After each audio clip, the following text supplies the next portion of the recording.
are listening to www.aerobeats.com. Ano mang gustuhin ay gagawin niya ng naging panata. Mula noong iniwan ko ang buhay pagkabata. At ang unang kabanata ay pagiging binatilyo. Dala ng pangangailangan, mas piniling maging pilyo. Itinerno ang klase ng pamumuhay sa iba. Natutong makipagsabayan sa mga mas nauna. Hindi ko napuna sa kabila ng mura kong edad. Ang mga di ka nais-nais ay sinubok kong agad. Dahil nga walang ibang hangat kundi ang lumigaya. Kung kaya ang itinuring kong sagot ay ang paglaya. Mula sa kalinga ni inaakin ng minabuti. Ang bumitaw sa pag-aakalang makakabuti. Masunod lang ang nais sa mga bawal na kibaka. Tawag ng tukso ang nagtulak na lumaban sa karma. Dahil sa paninindigan ay nakipagsapalaran. Doon nagkumpisa ang unang laban ko sa kapalaran. Kung abot tanaw lang ang mga magaganap bukas, di sana naging taliwas. Sa dikta ng mundo ang sistema ng bawat hakbang.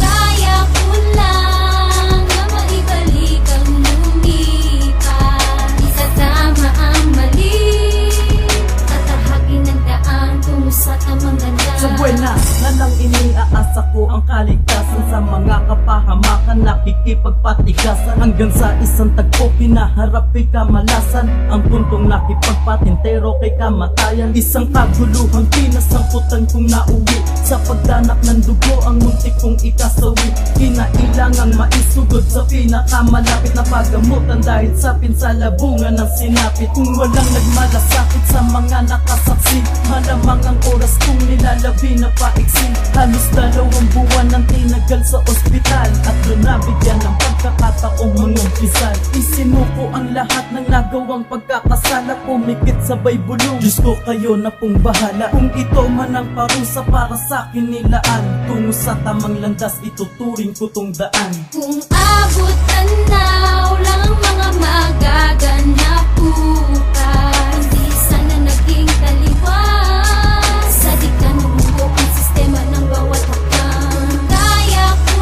lang na maibalik ang lumipas. Isasama ang mali, tatahagin ang daan tungo sa tamang ganda. Salamat sa ating Diyos, minsan pang ako'y kinaawaan. At sa mga taong kung ano ako'y naunawaan. Kay ina na naging matatag hanggang malagpasan. Pagsubok na aking kagagawan, ngunit siyang nagpasan. Sa aking mga kapatid na hindi naging pabaya, naging maaktibidad nung maganap ang aberya. Mga kaibigan kong naging bahagi nitong kwento. Ramdam kong kayo man ay may lihim na sentimiento. Sa doktor ko at sa mga nurse na naging indulhente, ipagpaumanhin ko kung pasaway akong pasyente. At sa mga nag-abot ng tulong pang pinansyal, malaking tulong sa gitna ng aking pagiging sansyal. Muli maraming salamat sa lahat ng binanggit ko. Sana'y makarating at magsilbing daan ang awit ko. Ito ang karanasang kinapulutan ko ng aral. Yun ay kung ano ang tunay na kahulugan ng bawal. Kung abot